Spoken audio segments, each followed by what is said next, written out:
चलिए बच्चों, ठीक है। तो ये आपको अभी तक हमने स्टीवर्ड का बताया। अब स्टीवर्ड ने बड़ी सबकी वो करी थी कि भाई उसकी नहीं होती है, उसकी नहीं होती है, उसकी नहीं होती है, लेकिन स्टीवर्ड की भी एक्सेप्टेबल नहीं हुई थी। इतना आपको अभी तक समझ में आया? स्टीवर्ड ने कहा क्या, ये तो सबको समझ में आया? किसी को कोई डाउट है इसमें? अभी तक कोई डाउट है स्टीवर्ड की हाइपोथेसिस में तो अभी पूछ लीजिए, नहीं तो फिर हम आगे बढ़ते हैं। सबको समझ आ गया भाई? कोई डाउट नहीं है? चलिए, वेरी गुड।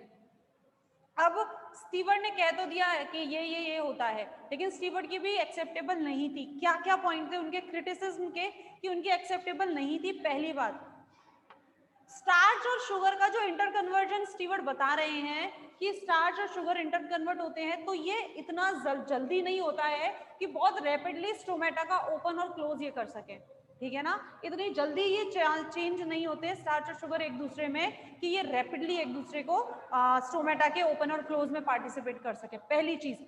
दूसरी चीज, इन्होंने बोला कि स्टार्च किस में कन्वर्ट हो रहे हैं? ग्लूकोज में कन्वर्ट हो रहे हैं। इन्होंने क्या बोला कि जो स्टार्च है वो किस में कन्वर्ट हो रहा है? ग्लूकोज में कन्वर्ट हो रहा है। लेकिन किसी किसी प्लांट्स में ये देखा गया है कि स्टार्च ग्लूकोज में ना कन्वर्ट होकर किस में कन्वर्ट हो जाता है? मैलिक एसिड में कन्वर्ट हो जाता है। तो फिर इस केस में क्या होगा? अगर स्टार्च ग्लूकोज में कन्वर्ट ना हो और किस में कन्वर्ट हो जाए? मैलिक एसिड में कन्वर्ट हो जाए, तब क्या होगा?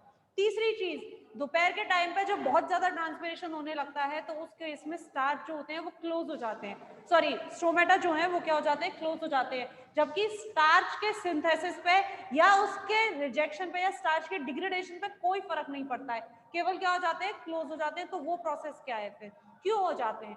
ठीक है। चौथी चीज, अगर बात करें अनियन में, तो अनियन में जो होता है स्टार्च का फॉर्मेशन होता है जो बच्चों वो नहीं होता है। अनियन में स्टार्च या कोई पॉलीसेकेराइड ऐसा फॉर्म नहीं होता है। तो इस केस में फिर हम कैसे उसको डिफाइन करेंगे कि स्टोमेटा क्लोज या ओपन क्यों हो रहे हैं? आ रही बात समझ में? तो इस तरह से स्टीवर्ड के हाइपोथेसिस के भी कई रिजेक्शन थे, ठीक है। क्या स्टोमेटा स्टार्च और शुगर का इंटर कन्वर्जन इतना जल्दी नहीं होता है जितना जल्दी स्टीवर्ड बता रहे हैं। तो ओपन और क्लोज स्टोमेटा कैसे होंगे? स्टार्च जो होता है हमेशा जरूरी नहीं है ग्लूकोज में चेंज हो, कभी मैलिक एसिड में भी चेंज हो जाता है। तो उस कंडीशन में क्या होगा? ठीक है, दोपहर के टाइम में स्टोमेटा क्लोज हो जाते हैं, जबकि स्टार्च के फॉर्मेशन या डिग्रेडेशन में कोई अंतर नहीं आता है। अनियन की बात करें तो अनियन के अंदर स्टार्च या कोई पॉलीसेकेराइड का फॉर्मेशन नहीं होता है। तो इस केस में फिर स्टोमेटा के ओपन और क्लोज को कैसे डिफाइन किया जाए? ठीक है, तो ये सारी जो चीजें थी, ये सारी वो चीजें थी जो स्टीवर्ड की हाइपोथेसिस को रिजेक्ट करती थी। अब इसके बाद स्टीवर्ड के बाद अब कौन आए थे वो बात करते हैं।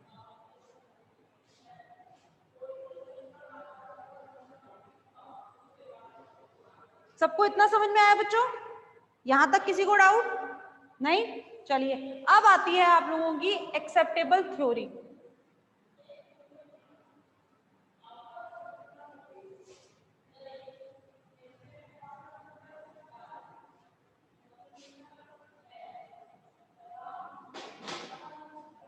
कौन सी? Active potassium transport hypothesis. Active potassium transport hypothesis. इस हाइपोथेसिस के अकॉर्डिंगली क्या था? इस हाइपोथेसिस के अकॉर्डिंगली ये था कि जो स्टार्च होते हैं वो मैलिक एसिड में कन्वर्ट होते हैं, मैलेट आयंस में कन्वर्ट होते हैं। ठीक है, कैसे वो मैं आपको यहां बता देती हूं।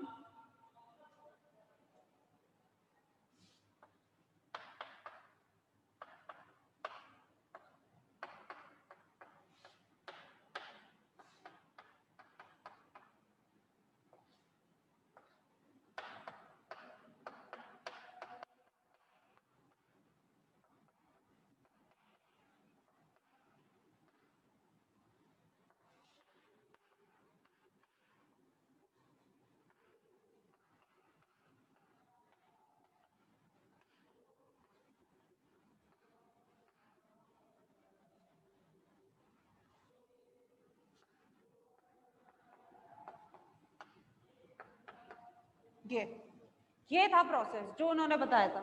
क्या बताया था इन्होंने? इन्होंने ये बोला था कि स्टार्च किस में कन्वर्ट हो रहा है?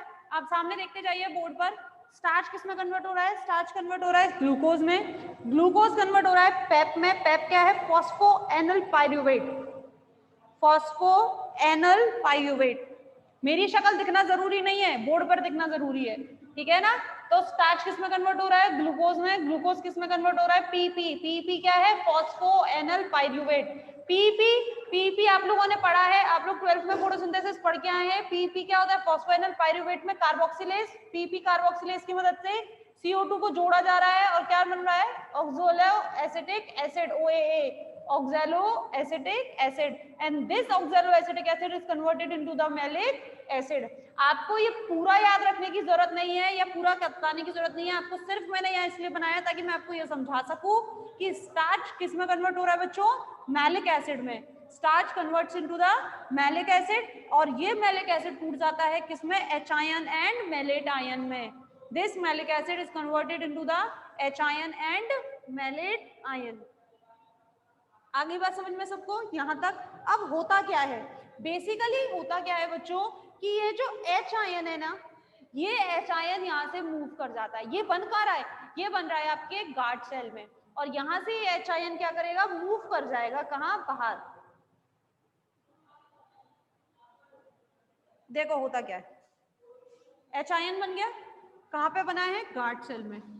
ये H आयन क्या मूव कर जाएगा, बाहर, एग्जिट। अब अंदर से एक पॉजिटिव आयन गया है, तो अंदर क्या जाएगा, गार्ड सेल में, ये क्या है हमारी गार्ड सेल, ठीक है। यहाँ से क्या आयन मूव करा तो अंदर क्या मूव करेगा, अंदर मूव करेगा एक पॉजिटिव आयन, और कौन सा, वो होता है पोटेशियम। कौन सा, K+, पोटेशियम आयन। ये K+ क्या करता है बच्चों, मैलेट आयन मौजूद है अंदर, वो रिएक्टिव है, क्यों, क्योंकि नेगेटिव है। पोटेशियम अंदर गया है तो वो उसके साथ मिलकर बना लेता है क्या, पोटेशियम मैलेट। क्या बना लेता है, potassium malate, and this potassium malate is transfer to the vacuole. ये पोटेशियम मैलेट कहाँ मूव कर जाता है, वैक्यूल में। मैलिक एसिड किस में टूटा है, H ion and malate ion में। ये जो मैलेट आयन और H आयन है, ये H आयन कहाँ चला जाएगा, बाहर चला जाएगा, किसमें से, गार्ड सेल में से, मेसोफिल सेल में से बाहर चला जाएगा, और इसके बाहर जाने से एक पॉजिटिव चार्ज कम हो जाएगा, तो इसको कंपनसेट करना पड़ेगा। तो कंपनसेट करने के लिए अंदर कौन जाएगा, एक positive ion, that was the potassium, and this potassium ion gets chemically converted या chemically attached with the malate ion and it forms the potassium malate। और ये potassium malate जैसे ही वैक्यूल में जाएगा, गार्ड सेल में जाएगा, it increases the sap, यानी कि कॉन्सेंट्रेशन को ये क्या कर देगा, इंक्रीज कर देगा। और वही सारी प्रोसेस जो अभी तक चलती आ रही है, जैसे ही कॉन्सेंट्रेशन इंक्रीज होगी, कॉन्सेंट्रेशन के इंक्रीज होते ही ओपी इंक्रीज होते ही वाटर ग्रेडियंट डिक्रीज, और पानी कहाँ मूव करेगा, from outer subsidiary cell to the guard cell, and guard cell become the turgid and the stomata become open. आ गया समझ में सबको, नहीं आया है तो एक बार और समझ लें, दोबारा बात कर लेते हैं, एक बार और समझ लेते हैं। बेसिकली ये जो हाइपोथेसिस थी कौन सी, एक्टिव पोटेशियम ट्रांसपोर्ट हाइपोथेसिस। इस हाइपोथेसिस को अच्छा दिया किसने था, ये हाइपोथेसिस किसने दी है, ये हाइपोथेसिस दी है लेविट ने। ये चीज और याद रखें, हाइपोथेसिस किसने दी है, ये लेविट ने। तो बेसिकली क्या क्या है, उन्होंने कहा है कि जो स्टार्च है वो कन्वर्ट होता है किसमें, मैलिक एसिड में, and maleic acid is degraded into the mallet ion and H ion. तो स्टार्च कैसे कन्वर्ट होता है मैलिक एसिड में, वो पूरा प्रोसेस हमने आपको दिया। Starch convert into the glucose, glucose से PP, PP से OA, OA से मैलिक एसिड, PP is the phosphoenolpyruvate, OAA is the oxaloacetic acid. This OA is converted into the malic acid, and this malic acid is degraded or break into the H ion and the malate ion। किसमें टूट गया ये H ion और malate ion में।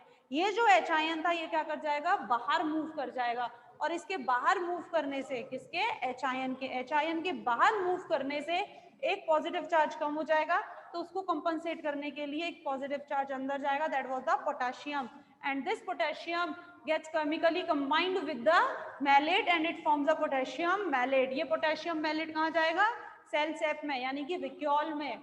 Vacuole में होता है ना सेल सेप, गार्ड सेल में जाएगा, बेसिकली गार्ड सेल में जाएगा, और गार्ड सेल में जाने के बाद ये वहां पर क्या कर देगा, उसकी कॉन्सेंट्रेशन को इंक्रीज कर देगा, और कॉन्सेंट्रेशन इंक्रीज होते ही OP increase, water gradient decrease, तो water move from the subsidiary cells और accessory epidermal accessory cells to the guard cell, और गार्ड सेल क्या हो जाएंगे, टर्जिड हो जाएंगे। ठीक है, सबको आ गया समझ में बच्चों? कोई डाउट है किसी को, पूछ लीजिए।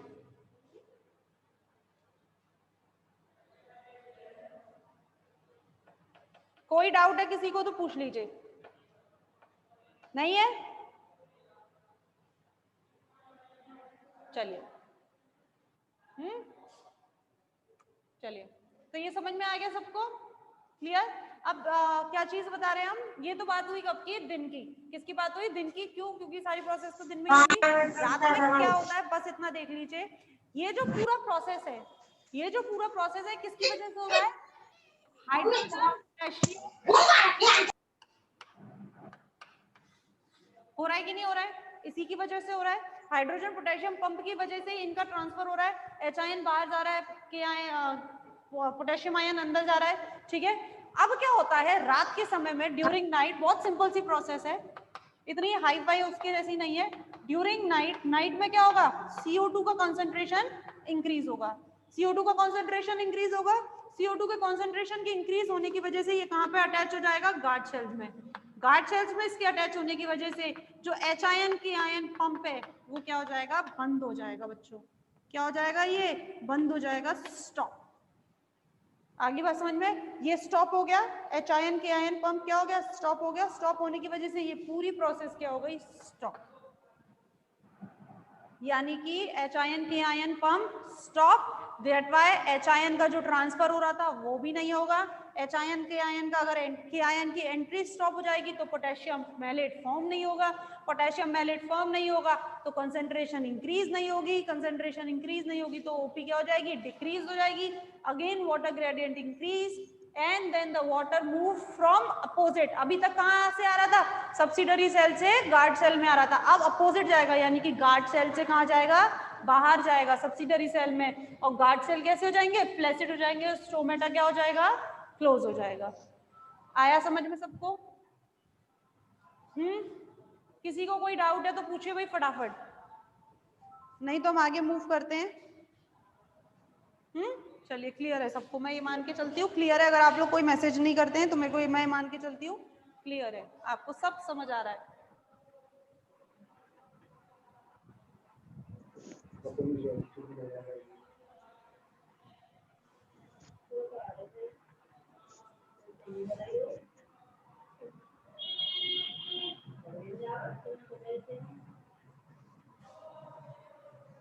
देखो बच्चों, मैं बार बार आपको एक ही चीज कहती हूँ कि अगर समझ नहीं आता है तो पूछने में हिचकिचाना नहीं चाहिए।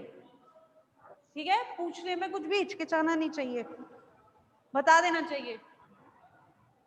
चलिए, तो अभी तक अब ये हो गई सारी हाइपोथेसिस। ये जो हाइपोथेसिस थी, active potassium hydrogen pump theory जो थी, पोटेशियम ट्रांसपोर्ट थ्योरी जो थी, ये एक्सेप्टेबल थ्योरी थी। जितने भी साइंटिस्ट थे, बहुत सारे साइंटिस्ट, जेटिस थे, बहुत सारे स्टीगर वगैरह, जितने भी साइंटिस्ट थे, सबने क्या किया था, इस हाइपोथेसिस को एक्सेप्ट किया था। ठीक है, सबने हाइपोथेसिस को एक्सेप्ट किया है, तो यही हाइपोथेसिस हमारी मानी जाती है। अब इसके बाद कुछ ऐसे पॉइंट्स हैं जो ये बताते हैं कि आपके स्टोमेटा की ओपनिंग को कौन कौन सी चीजें जो अफेक्ट करती हैं। ठीक है, ऐसे कौन कौन से फैक्टर्स हैं जो स्टोमेटा को अफेक्ट करेंगे, स्टोमेटा की ओपनिंग को, फैक्टर्स आप लोग खुद बता देंगे, आप लोगों को खुद को समझ आ जाएगा, खुद बता दोगे।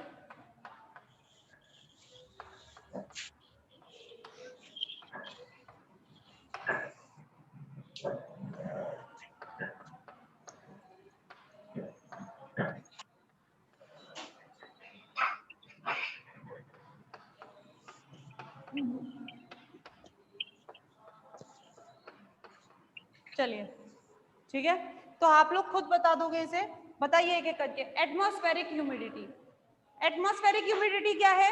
एटमॉस्फेयर में ह्यूमिडिटी है, एटमॉस्फेयर में पानी है, वाटर वेपर है, तो ऑब्वियस बात है कि अंदर से पानी बाहर नहीं जाएगा, नहीं जाएगा ना भाई।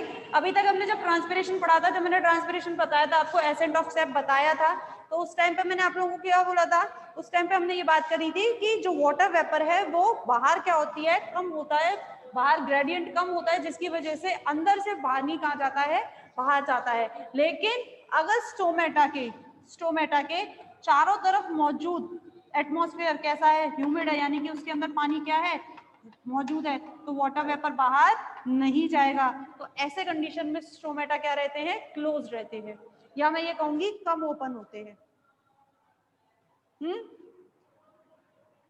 आ रही है बात समझ में? चलिए अगला है लाइट। जितनी ज्यादा लाइट होगी स्टोमेटा ओपन रहेंगे, और सबसे ज्यादा ये डिपेंड करता है ब्लू लाइट और रेड लाइट पर। ब्लू लाइट और रेड लाइट, ब्लू लाइट और रेड लाइट, कौन सी लाइट इनको मिल रही है, ब्लू लाइट मिल रही है, रेड लाइट मिल रही है, उसके अकॉर्डिंगली स्टोमेटा की ओपनिंग और क्लोजिंग डिफाइन की जाती है। ठीक है, वैसे ही ये माना जाता है, ये तो हम जानते ही हैं, हम लोग पढ़ते भी हैं, अपन लोगों ने फोटोसिंथेसिस वगैरह में पढ़ा भी है, stomata open in the light and close in the darkness. ठीक है, stomata open in light and close in darkness. ठीक, तो लाइट का फर्क हमने देखा। इसके बाद टेम्परेचर, टेम्परेचर का क्या फर्क रहता है, टेम्परेचर अगर ज्यादा रहेगा तो स्टोमेटा ओपन रहते हैं, यानी कि temperature high then stomata open. Temperature अगर ज्यादा रहता है तो स्टोमेटा कैसे रहता है, ओपन। इसका मतलब यह है कि अगर रात में भी, नॉर्मली रात में क्या रहते हैं, स्टोमेटा क्लोज रहते हैं, लेकिन अगर मैं रात में भी टेम्परेचर क्या कर दूं, टेम्परेचर इंक्रीज कर दूं, तो स्टोमेटा कैसे हो जाएंगे, स्टोमेटा ओपन हो जाएंगे। ठीक है ना, तो क्यों, क्योंकि भाई सीधी बात है, टेम्परेचर ज्यादा होगा, इसका मतलब क्या होगा, लाइट मतलब टेम्परेचर ज्यादा है तो वहां से खुश्की बढ़ेगी, वाटर वेपर क्या होगा, उड़ेगा, वहां से पानी उड़ेगा, खुश्की बढ़ेगी, ड्राइनेस बढ़ेगी। तो ऐसी कंडीशन में स्टोमेटा को क्या होना पड़ेगा, ओपन होना पड़ेगा, और वाटर वेपर को अंदर से क्या करना पड़ेगा, रिलीज करना पड़ेगा। ठीक है, तो टेम्परेचर जैसे इंक्रीज होता है तो जो हमारा स्टोमेटा है वो भी क्या हो जाता है, ओपन हो जाता है। अगर मैं रात में भी टेम्परेचर इंक्रीज कर दूं तो ऐसी कंडीशन में स्टोमेटा रात में भी खुल जाते हैं। ठीक है, देन उसके बाद carbon dioxide. I don't think so carbon dioxide मुझे बताने की जरूरत है, क्यों, क्योंकि कार्बन डाइऑक्साइड के बारे में ही तो हम सारे पढ़ते आ रहे हैं, अभी तक पढ़ा है कि नहीं पढ़ा है, कि CO2 की कॉन्सेंट्रेशन डिक्रीज होगी तो स्टोमेटा ओपन, स्टोमेटा क्या होंगे, ओपन, और अगर CO2 की कॉन्सेंट्रेशन इंक्रीज होगी तो स्टोमेटा क्लोज। अभी पढ़ा है हम लोगों ने ये चीज, पढ़ी है नहीं पढ़ी है, सब जगह भाई यही था, पूरा जितनी भी थ्योरीज थी सब इसी पर डिपेंडेंट थी। ठीक है, एन और उसके बाद और क्या है, पीएच, एंड पीएच भी यही था कि अगर इसी के अपोजिट था, पीएच इंक्रीज तो स्टोमेटा ओपन, और पीएच डिक्रीज तो स्टोमेटा क्लोज।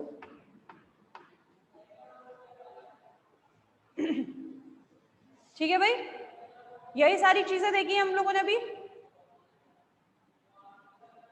क्लियर है सबको, यहां तक किसी को कोई भी डाउट? क्यों, क्योंकि आज हम आपकी क्लास यही स्टॉप करेंगे, इसके बाद आप लोगों का कल लेंगे, कल कुछ फैक्टर्स और पढ़ेंगे जो ट्रांसपिरेशन या इनसे रिलेटेड है, एक्सटर्नल और इंटरनल फैक्टर्स। ठीक है, इन फैक्टर्स को करने के बाद फिर हमारा गटेशन है एक प्रोसेस, एंड देन उसके बाद हमारा आई गेस ये चैप्टर कंप्लीटेड है। इसके बाद शायद इतना कुछ है नहीं है, और मैं देख लूंगी, अभी आपकी बुक मेरे पास नहीं है। ठीक है, तो आई गेस उसके बाद गटेशन बचता है, फिर उसके बाद ये क्लोज रह जाए। यहाँ तक कोई डाउट है किसी को? नहीं, ये सारे फैक्टर्स समझ में आए। एटमॉस्फेरिक ह्यूमिडिटी, ह्यूमिडिटी ज्यादा होगी तो ट्रांसपिरेशन कम होगा, ट्रांसपिरेशन कम रहेगा तो स्टोमेटा कैसे रहेंगे, ओपन रहेंगे।